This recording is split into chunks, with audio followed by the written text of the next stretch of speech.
De la princesse à dos de taureau à la communauté de destin. L'Europe, c'est plus de 2500 ans d'histoire. Un passé, un présent et un avenir que nous allons explorer. Des réussites dont nous pouvons être fiers. L'Europe, c'est aussi l'éternel champ de bataille, la folie des grandeurs et des valeurs partagées. Tant de craintes, d'espoir et de questions. Notre Europe, quelle histoire!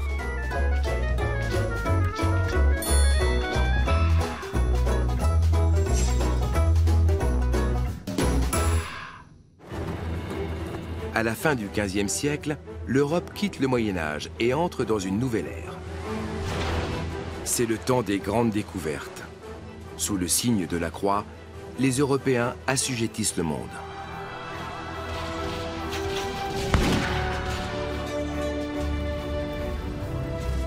Mais c'est aussi et surtout l'époque des guerres de religion. Les luttes opposent chrétiens et musulmans, catholiques et protestants. Tant de morts en Europe au nom de Dieu.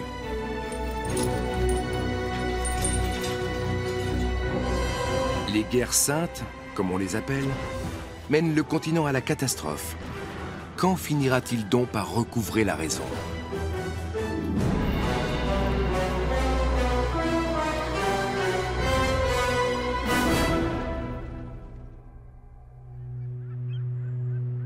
L'actuel Istanbul a été la capitale de l'Empire byzantin, sous le nom de Constantinople, elle-même construite sur le site de l'antique Byzance.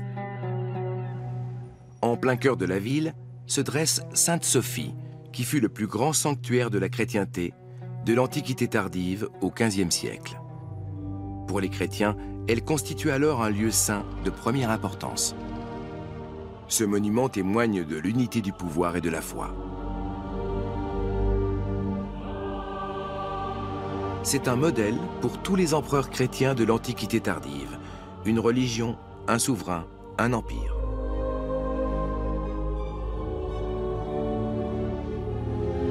Pourtant, à l'Est, l'islam menace le rêve d'un empire chrétien.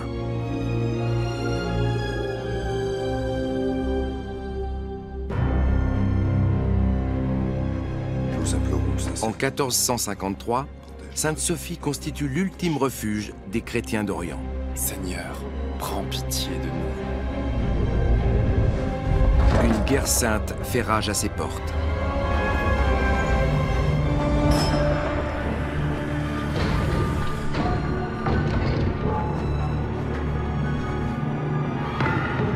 Avec l'arrivée des Turcs, l'islam prend ses quartiers dans la ville.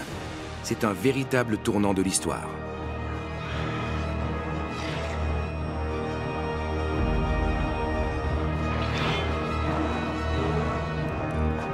Les Ottomans s'emparent de l'héritage romain, que le règne du sultan perpétue à sa manière, et non plus sous le signe de la croix, mais sous celui du croissant. Bien plus tard, Constantinople deviendra officiellement Istanbul. Les Ottomans propagent non seulement leur religion, mais font également découvrir à l'Europe des délices inédits. Le café, notamment, devient emblématique d'une nouvelle différence culturelle qui partage le continent en deux. J'appelle ça la ligne du café. D'un côté, on boit du café filtre ou de l'expresso, de l'autre, du café turc. Elle sépare l'Europe occidentale de celle occupée durant des siècles par les Ottomans. Ces derniers ont ainsi développé une culture totalement différente. Non parce qu'ils étaient musulmans, mais parce qu'ils vivaient dans un système très hiérarchisé. Du côté ottoman, il ne s'est pas passé grand-chose, alors que de l'autre se succèdent la Renaissance, les Lumières et le romantisme, des mouvements historiques très importants. Cela a donc créé d'importantes frontières culturelles. Des frontières que l'Empire ottoman veut repousser à son profit. Dès lors, il représente l'une des plus importantes menaces pour l'Occident chrétien. Et même une menace mortelle, car bientôt, il conquiert de grandes régions d'Europe de l'Est. Après Constantinople, il cible Vienne, la porte de l'Occident.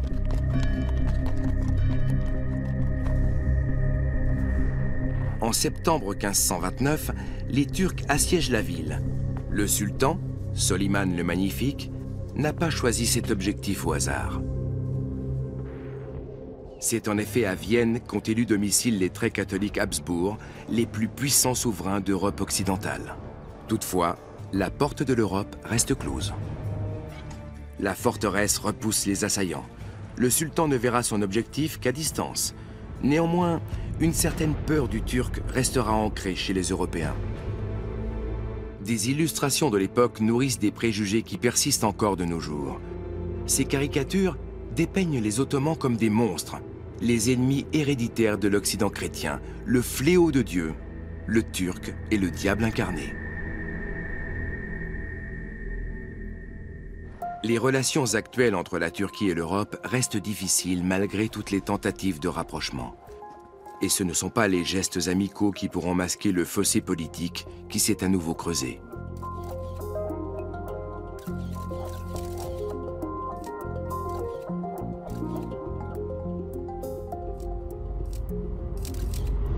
En juillet 2016, la tentative de coup d'État a grandement détérioré la situation en Turquie, ainsi que les relations de cette dernière avec l'Europe. Ce putsch a fait de nombreuses victimes. Les chars ont voulu s'attaquer au régime en place, mais se sont retrouvés face au peuple. La rue a demandé des comptes et plébiscité l'autorité.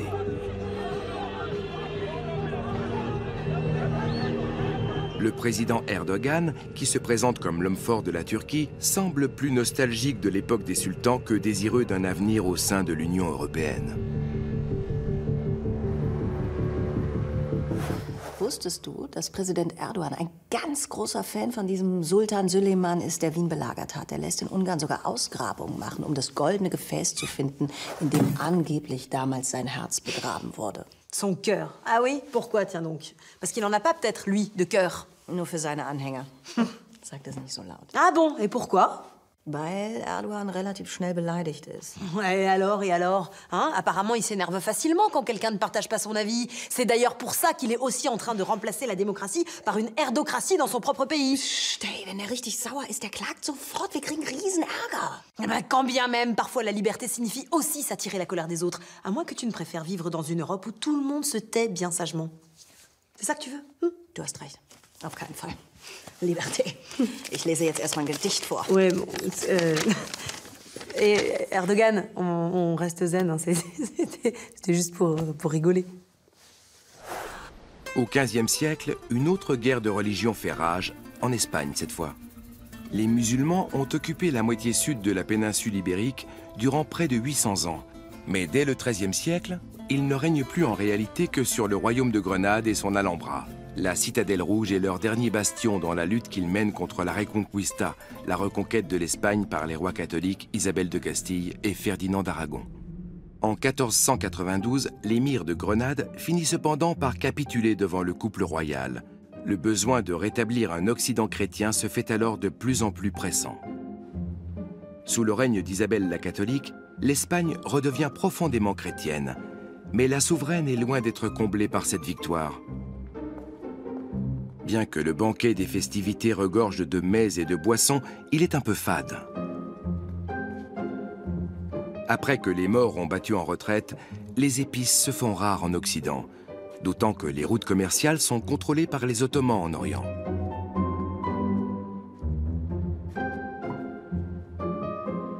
De nos jours, nous avons toujours à portée de main du poivre d'Inde, des noix de muscade d'Indonésie, ou encore du safran persan, des épices qui, autrefois, étaient rares et précieuses. Pourquoi continuer à manger du raisin? De plus, les épices promettent aussi de juteux profits. Ainsi, Isabelle la catholique décide de chercher de nouveaux moyens de se procurer ces produits venus d'Orient très prisés. Toutefois, les Portugais ont une longueur d'avance sur elle. Si la péninsule ibérique est unie dans la foi, pour le reste, une concurrence farouche règne. Sous l'impulsion de l'infant Henri, dit le navigateur, les Portugais sont déjà partis à la conquête des océans au début du siècle. Ils souhaitent rallier l'Asie en contournant l'Afrique, ce qui constitue un immense détour. Plus leurs navires progressent vers le sud, plus leur objectif de départ, l'Orient, s'éloigne. les côtes du continent noir semblent ne jamais prendre fin.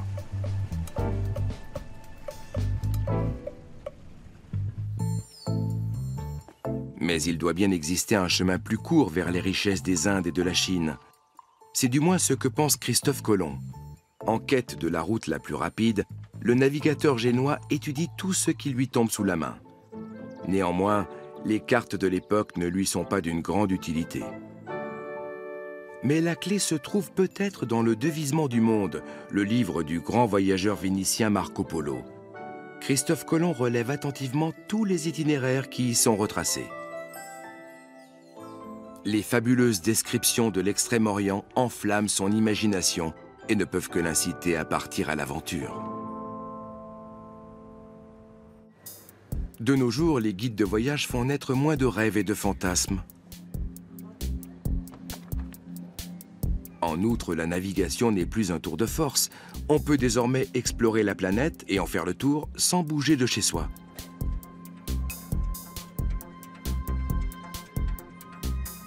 Au XVe siècle, les Européens savent déjà que la Terre est ronde, mais ils ignorent encore tout de l'Amérique. Ainsi, Christophe Colomb est convaincu de pouvoir rallier les Indes en naviguant en direction de l'Ouest. C'est une idée de génie. Toutefois, rares sont ceux qui accordent du crédit à son projet. Il lui faudra insister 6 années durant auprès de la reine avant de parvenir à la convaincre. Isabelle la catholique, voilà une occasion de revenir dans la course mondiale pour rallier l'Orient, qui promet déjà de fabuleux profits. Depuis la Reconquista, la très fervente souveraine se sent également investie d'une mission divine. Elle compte bien propager sa religion partout dans le monde.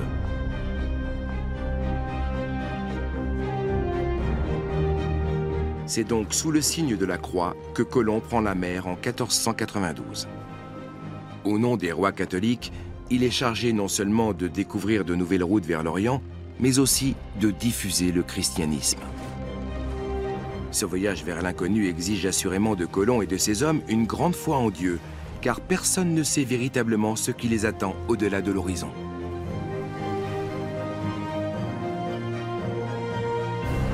Ils gardent cependant le cap à l'ouest durant 35 jours.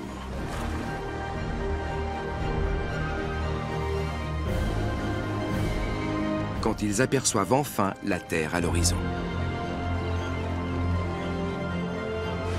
Un petit pas pour Christophe Colomb, un grand pas pour l'Europe. Le 12 octobre 1492, le navigateur atteint les Bahamas au large des côtes américaines et prend possession de ce territoire au nom de Dieu et de la couronne. La découverte de l'Amérique du Sud et l'Amérique centrale a représenté un saut qualitatif extraordinairement important dans l'histoire de l'Europe. Puisqu'on peut dire qu'à partir de ce moment-là, l'Europe devient mondiale, elle s'étend aux dimensions du monde. Mais qui découvre qui en réalité? Et où a-t-on exactement débarqué? Christophe Colomb n'a pas conscience de la dimension de sa découverte. Il est persuadé d'être parvenu aux Indes, d'où le nom d'Indien donné au peuple indigène d'Amérique. Les autochtones sont nus et innocents, comme au paradis. À leur arrivée, les Européens ont davantage le sentiment de retrouver le Jardin d'Éden que de découvrir le Nouveau Monde.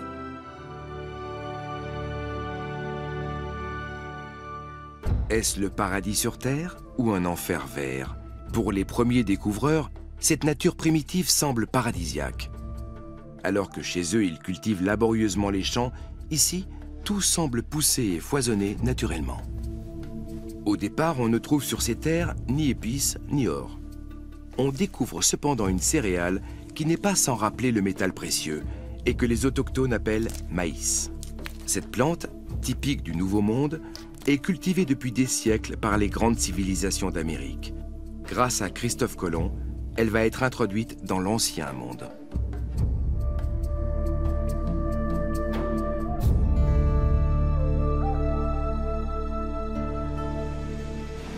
Actuellement, le maïs est la céréale la plus cultivée.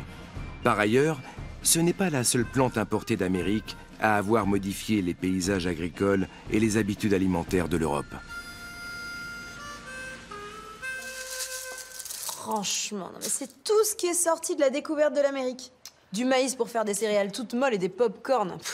Pas étonnant que les États-Unis soient un pays si pauvre en matière de gastronomie. Moment, nicht so voreilig. Aus Amerika kam auch das hier zu uns in die alte Welt. La pomme de terre. Ohne Kartoffel, keine Mulfrit, keine Fish and Chips, keine Pommes-Schranke.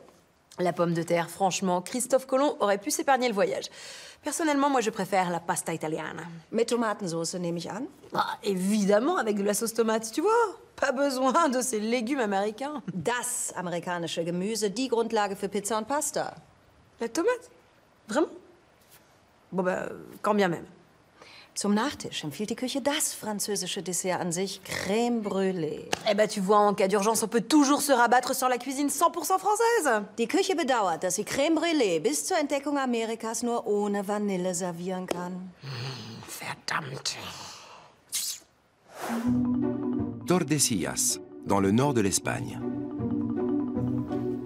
C'est ici que se rencontrent en 1494 des négociateurs espagnols et portugais. Entre eux, les chrétiens font preuve de civilité. Le pape est l'arbitre d'un jeu peu ragoûtant.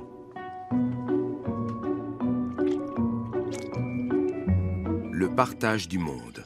Les deux plus grandes puissances maritimes d'Europe comptent en effet se le partager. Bien. Non. Ainsi démarre le marchandage du globe. Avant même que tous les territoires de la Terre n'aient été découverts et sans rien demander aux peuples qui y vivent, Espagnols et Portugais se les répartissent. Le tout avec l'approbation de l'Église, en vertu de la citation biblique « Emplissez la terre et soumettez-la ». Le traité de Tordesillas divise le monde en deux. Une partie revient aux Espagnols, l'autre aux Portugais.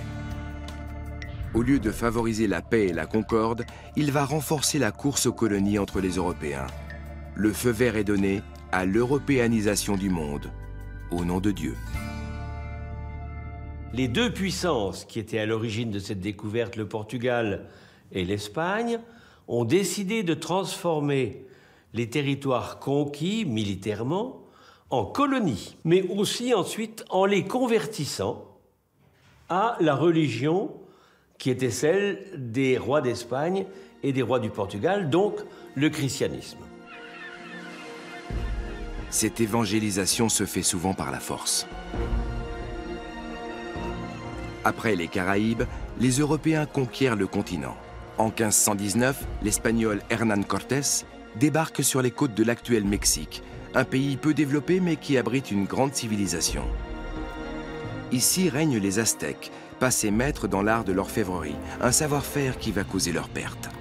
Car à l'instar de Hernán Cortés, nombreux sont les conquistadors qui souffrent d'une maladie que seul l'or peut guérir. Ils sont en quête de l'Eldorado, le légendaire pays de l'or. L'arrivée des Espagnols va être funeste pour les Aztèques. La foi n'était qu'un prétexte. Sans pitié et forts de leur supériorité militaire, les Européens éliminent ceux qui étaient chez eux. La capitale des Aztèques doit céder la place à celle de la Nouvelle-Espagne, Mexico. Une cathédrale a succédé au temple aztèque. Des crânes érodés et d'anciennes fondations constituent les uniques vestiges de cette civilisation ancienne.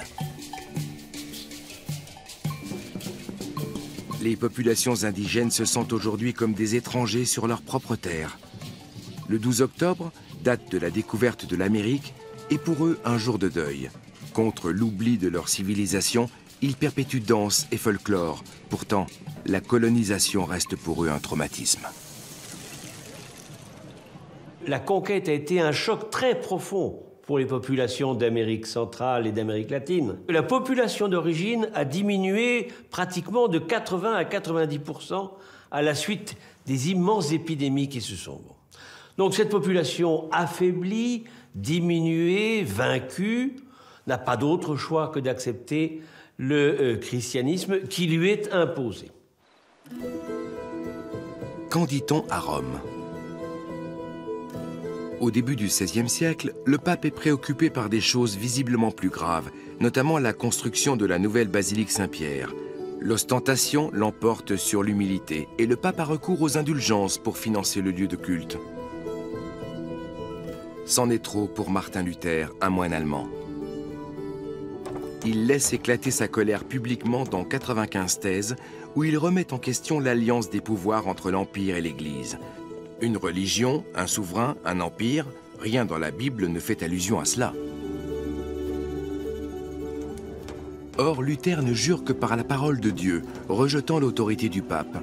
Il joue avec le feu. Les temps ont pourtant changé depuis qu'a eu lieu en Allemagne une révolution des supports d'information, l'imprimerie à caractère mobile. L'invention de Gutenberg permet à Luther d'imprimer ses thèses à plusieurs milliers d'exemplaires. Il devient donc difficile pour l'Église de faire taire la critique.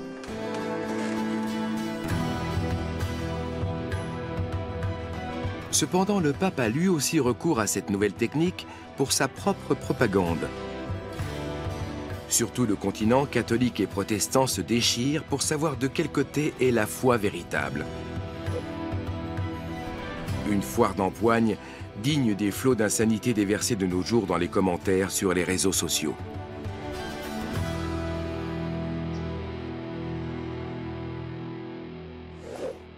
C'est une période tumultueuse, en particulier pour Luther, à tel point qu'un soutien politique le met en sûreté au château de la Wartburg. C'est là qu'il traduit la Bible en allemand, considérant que la parole divine doit être accessible à tout un chacun, et non aux seuls prêtres parlant le latin. La Réforme entraîne un éclatement de l'unité religieuse et linguistique de l'Europe. Les langues nationales prennent progressivement le pas sur le latin, la lingua franca de l'époque. Chaque nation possède un dépôt qui renferme ses trésors linguistiques. En Allemagne, il s'agit de la bibliothèque Anna Amalia de Weimar, où est notamment conservée l'une des premières Bibles de Luther. La Réforme fait des émules sur tout le continent. Jean Calvin en France, Ulrich Zwingli en Suisse, John Knox en Écosse. Chacun propose sa propre vision du protestantisme. Le paysage religieux se morcelle en Europe. Pour la première fois dans l'Europe latine, il n'y a plus d'unité religieuse. Il y a différentes dénominations, donc ça accentue la division interne de l'Europe. Chacune de ces dénominations développe une culture spécifique. Donc jusqu'à aujourd'hui, on voit bien qu'on est dans un pays protestant ou dans un pays catholique ou dans un pays anglican. Berlin se situe dans l'ancienne Prusse protestante. De nos jours, la ville fait plutôt figure de friche religieuse. Moins d'un tiers des Berlinois se déclarent encore chrétiens. Les cybercafés attirent davantage que les églises et sont le théâtre d'une nouvelle révolution médiatique. Sur la toile, chacun est désormais libre de croire ce qu'il veut. Mais dans la cybercommunauté, une nouvelle lutte fait rage. Les disciples d'une toile libre s'opposent au contrôle de l'État et les lanceurs d'alerte sont les hérétiques de l'ère numérique. Man soll die Christen lehren, dass der Papst, er wüsste, der Ablastprediger Schinderei lieber wollte Mist. Dis-moi, tu fais quoi là exactement là? Ich versuche die 95 Thesen von Martin Luther auf Twitter zu posten. Et pourquoi tu fais ça? Pourquoi? Schau mal, Thesen ans Kirchenportal in Wittenberg anschlagen, ja? Das ist alles super, ist alles cool, aber das ist ja nur ein einzelnes Messageboard und dazu nur lokal abrufbar. Ich meine, rein von der Reichweite her, da ist doch viel mehr drin. Das, mit der richtigen viralen Strategie, da hätte Luther seine Follower echt verzigfachen können. Des followers, tu veux dire des protestants? Ja klar, Protestanten, Evangelien, also da müssen wir auch noch mal ans Wording ran. Das knallt überhaupt nicht. Da muss ein riesen Hashtag her, ein Killer-Hashtag. Sowas wie Hashtag nicht meine Kirche. Oder, Moment, Aufschrei gegen Ablass. Das ist ein gutes Hashtag. Hashtag, t'es au courant que la réforme a eu lieu il y a 500 ans. Hashtag, t'arrives un peu tard quand même. Entschuldigung mal bitte, für eine geile Message ist es nie zu spät. Man muss nur wissen, wie man die sozialen Netzwerke mobilisiert, dann ist alles easy. La Réforme prend une tournure distincte en Angleterre, où le roi fonde sa propre église. Depuis son couronnement, Élisabeth II est également le gouverneur suprême de l'Église d'Angleterre. En théorie, l'homologue du pape. My Lords, pray L'anglicanisme est la version protestante de l'alliance du pouvoir et de la religion.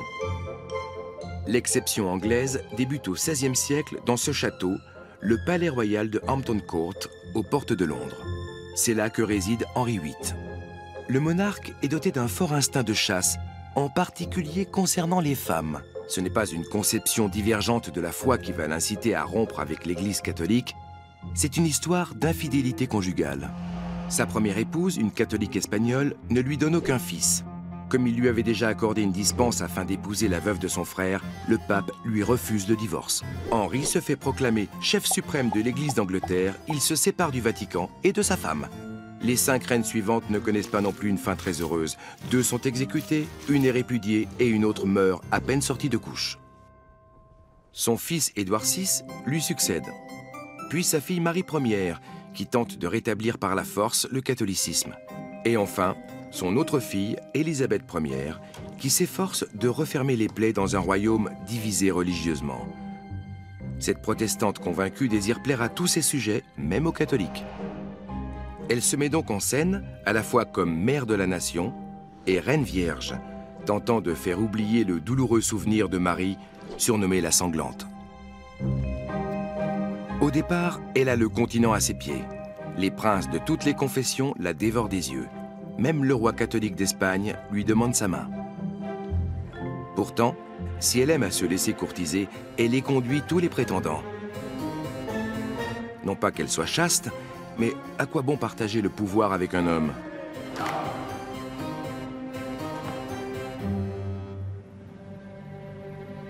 En Écosse, une autre femme prétend à la couronne d'Angleterre, la fervente reine catholique Marie Stuart. Héritière présomptive, car descendante d'Henri VII, elle dispose d'un avantage sur la reine vierge. Elle a déjà un héritier mâle. Prétendue reine d'Angleterre, suppôt de Satan, hérétique. En outre, Marie Stuart est soutenue par Rome. L'Église catholique veut mettre un terme au schisme en Angleterre. Une nouvelle va alors créer des remous. Le pape excommunie Élisabeth Ier et menace d'étendre l'excommunication à ses partisans. Excommunier? C'est une usurpation. Élisabeth Ier et Marie Stuart reprennent le flambeau dans la lutte confessionnelle qui divise l'Occident chrétien. La reine protestante va désormais montrer un visage plus cruel. À l'époque, la Tour de Londres est un antre de la torture.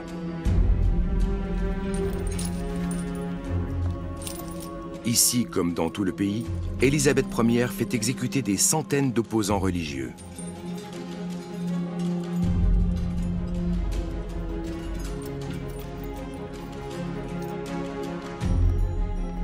Le même sort attend Marie Stuart. Chacun de ses pas vers l'échafaud éloigne un peu plus les Britanniques de l'Europe. Car en tranchant la tête de la reine catholique, l'Angleterre coupe aussi toute relation avec le continent.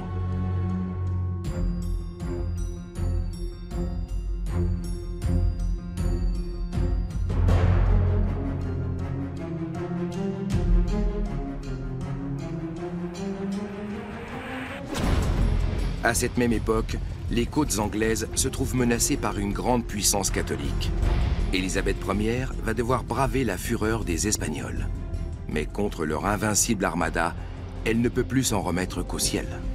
Heureusement, elle peut compter sur la mauvaise météo anglaise. Comme dit la chanson, Britannia règne sur les flots. Tempête, mauvaise visibilité et habileté stratégique de la Reine Vierge, le sort en est jeté pour la flotte ennemie. Désormais, les Britanniques vont étendre leur domination sur les mers et les océans. Car c'est là qu'Élisabeth Ier voit l'avenir de son royaume, et non pas sur le continent. Sous son règne, l'Angleterre s'éloigne du continent. L'Église d'Angleterre demeure protestante et sur tout le territoire.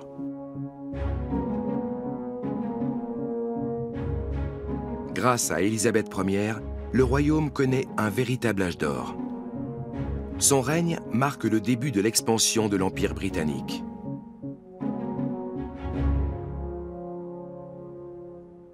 les Anglais portent leur regard sur d'autres parties du monde. Une sorte de premier Brexit? Ils bâtissent leur propre empire protestant.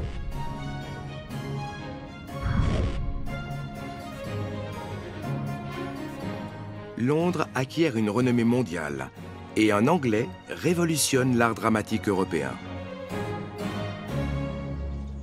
Le Théâtre du Globe est sa scène. En seulement un quart de siècle, il écrit près d'une quarantaine de pièces et plus de 150 poèmes. Il s'agit de William Shakespeare.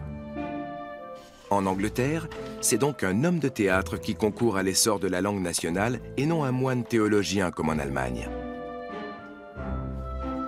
Shakespeare va en effet marquer la langue anglaise de son empreinte plus qu'aucun autre.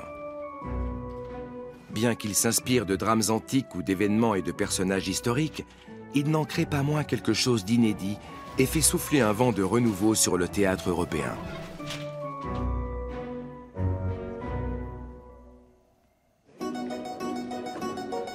Shakespeare écrit des pièces pour le peuple. Son théâtre devient le lieu de toutes les audaces. Ici, on parle de la vie telle qu'elle est vraiment. Loin d'être des événements élitistes, les représentations sont faites pour divertir tout un chacun. Même actuellement, un large public peut sans cesse redécouvrir Shakespeare. Si les décors et les costumes sont surannés, l'intrigue fascine toujours autant le spectateur moderne. À notre époque, on considère le théâtre comme une activité élitiste, que les gens apprécient avec une certaine fierté. Il n'en va pas de même dans le Londres de Shakespeare. Le théâtre est un divertissement populaire au même titre que d'autres distractions de masse comme le bowling, la chasse, les pubs, les bordels, toutes sortes de choses auxquelles on peut s'adonner dans n'importe quelle grande ville bruyante. Les élites ne se désintéressent pas pour autant du théâtre. L'aristocratie et la royauté s'impliquent énormément dans les compagnies. Celle de Shakespeare deviendra d'ailleurs la troupe du roi. Miracle!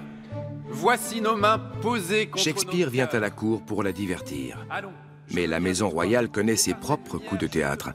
Lorsque la reine vierge meurt, en 1603, son successeur sur le trône n'est autre que le fils de Marie Stuart. Pour vous sauver la vie, car on m'a dit Beaucoup de bruit pour rien, comme dans la pièce favorite à la cour. Silence! Je vous ferme la bouche. Rien de mieux qu'une comédie pour oublier les querelles.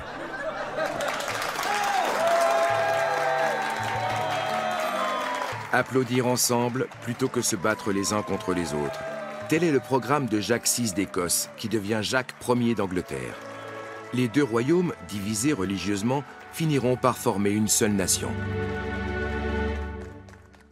Un drapeau vient renforcer l'unité nationale. Appelé Union Jack, il réunit la croix anglaise de Saint-Georges et la croix écossaise de Saint-André, auquel s'ajoutera bien plus tard la croix irlandaise de Saint-Patrick.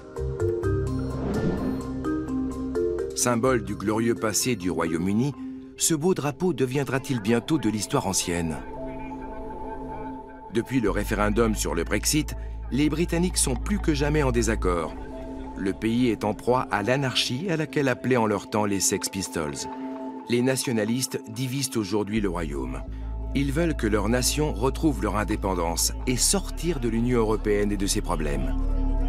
Ce faisant, ils ont déclenché l'une des plus grosses crises d'après-guerre qu'ait connue l'Europe, mais aussi le Royaume-Uni.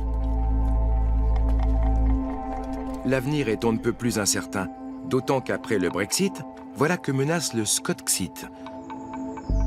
Résonne-t-il comme le chant du cygne du Royaume-Uni?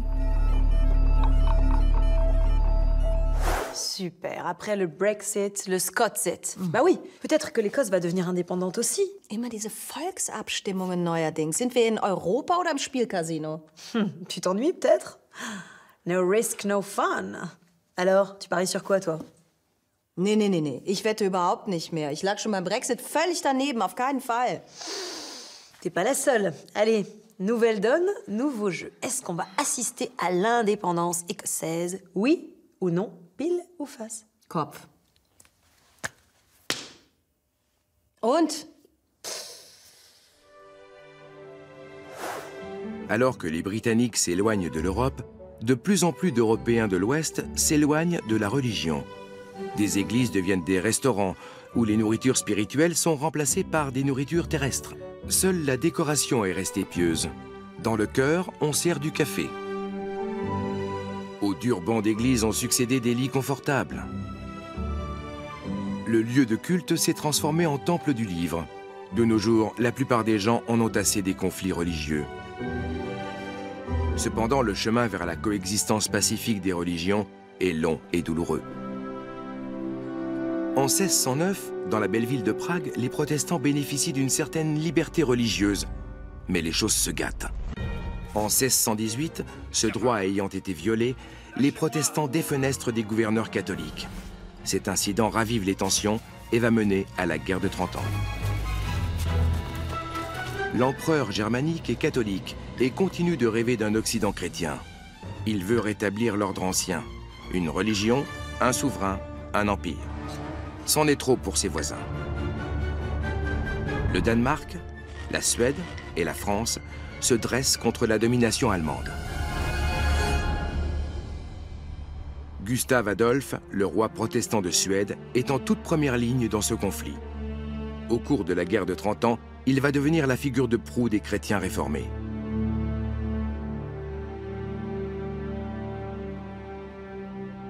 Le souverain suédois croit aussi en un Occident chrétien, à condition d'en être à la tête.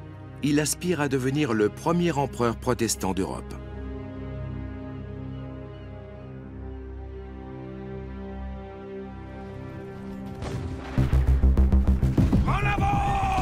La guerre fait déjà rage depuis une douzaine d'années lorsque Gustave Adolphe intervient. Aucun des deux camps ne parvient à remporter de bataille décisive dans cette lutte pour le pouvoir politique et religieux, ni les catholiques, ni les protestants.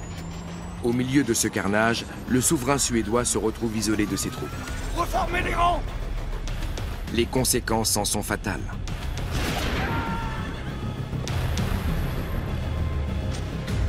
Gustave Adolphe meurt en Saxe sur le champ de bataille. Ni l'épée, ni la religion ne parviendront à unir l'Europe. Gustave Adolphe l'a compris trop tard. Au XIXe siècle, le lieu de sa mort devient un lieu de pèlerinage protestant.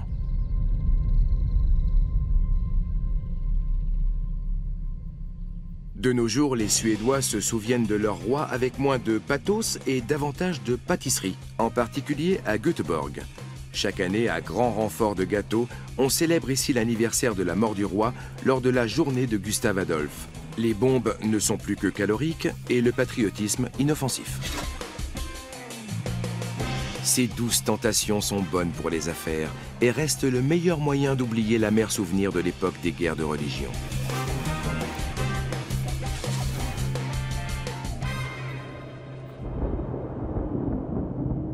La guerre se poursuit, mais sur d'autres fronts. Après les Suédois, c'est au tour des Français de se mobiliser contre l'armée de l'empereur germanique. Catholique contre catholique, il est question non plus de religion, mais de pouvoir. La quête de la suprématie a un prix. Plus d'une dizaine de millions de morts en plein cœur de l'Europe. Dieu n'a pas pu vouloir une chose pareille. Cette division interne de la chrétienté latine va susciter des interrogations. Qu'est-ce qu'il en est des prétentions de chacune de ces confessions à dire qu'elle détient la vérité alors qu'elles se combattent en permanence? Est-ce qu'en réalité, tout cela ne repose pas sur des illusions? Est-ce qu'il ne faudrait pas dépasser en se référant à de nouvelles valeurs? Et c'est en quelque sorte la conséquence à moyen terme de l'ère des réformes, c'est-à-dire le mouvement des Lumières. Le retour à la raison s'opère en Westphalie. C'est ici, dans les villes de Münster et d'Osnabrück, que l'histoire mondiale va s'écrire. Les belligérants s'y rencontrent afin de trouver un moyen de sortir de l'impasse.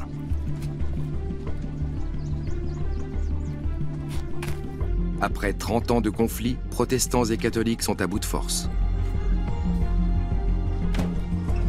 L'épuisement les contraint à faire preuve de tolérance. Une fois de plus, l'unité de l'Occident chrétien n'est qu'une illusion. Les Européens ne sont plus rassemblés par une religion, un souverain et un empire. Lors du premier congrès pour la paix du continent, ils cherchent une issue. En 1648, la paix de Westphalie engendre une Europe nouvelle. Fini la domination, place à l'équilibre et à la tolérance. Telle est l'aspiration des signataires.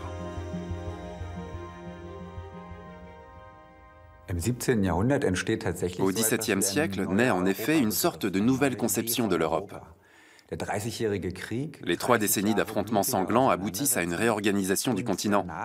Les notions de paix et d'équilibre se développent. Elles intègrent ce nouvel ordre géopolitique. Le concept que l'on trouve à l'époque pour cela, c'est l'Europe. La paix de Westphalie met fin aux guerres de religion. Elle consacre la souveraineté religieuse des pays, y compris dans le Saint-Empire romain germanique. La force allemande, constituant aux yeux des voisins la plus grosse menace pour la stabilité européenne, ont restreint la puissance de l'empereur. Préférer la diversité à l'unité, ainsi fonctionne la nouvelle Europe au XVIIe siècle. Le projet de paix de notre époque est l'Union européenne. On se montre diplomate, malgré tous nos différends. Ne serait-ce donc qu'une façade? Si la chancelière qui donne le ton en Allemagne et en Europe est protestante, ce n'est plus la religion qui divise l'Union européenne, c'est l'argent. Car lorsqu'il s'agit de gros sous, l'amitié disparaît bien vite. Depuis le passage à l'euro, tous les regards sont à nouveau braqués sur l'Allemagne. Serait-elle la grande gagnante de l'union monétaire? La crainte d'une domination allemande se fait jour, tout comme celle d'un bouleversement de l'équilibre européen. Le diktat allemand de l'austérité réveille de mauvais souvenirs. Ah mais les Allemands, vous prenez toute la place. Ils croient toujours qu'ils savent comment ça marche. Moment. Der Westfälische Frieden kam ja schließlich auch schon auf deutschem Boden zustande. 4 Jahrhunderte. Kompetenz in Sachen Friedensordnung, das soll uns erstmal einer nachmachen. Bah oui, à part 2 petites guerres mondiales et un conflit franco-allemand, non? Ah, ja, stimmt. En plus, à l'époque, il n'y avait pas de nation allemande telle qu'on la connaît aujourd'hui. Mais une nation française, ça, oui. Au XVIIe siècle, tous les princes d'Europe voulaient être comme le roi de France. Ja, nämlich absolument absolutistisch. Auch eine Art von Friedensordnung geht nur immer schief. Exceptionnellement, d'accord.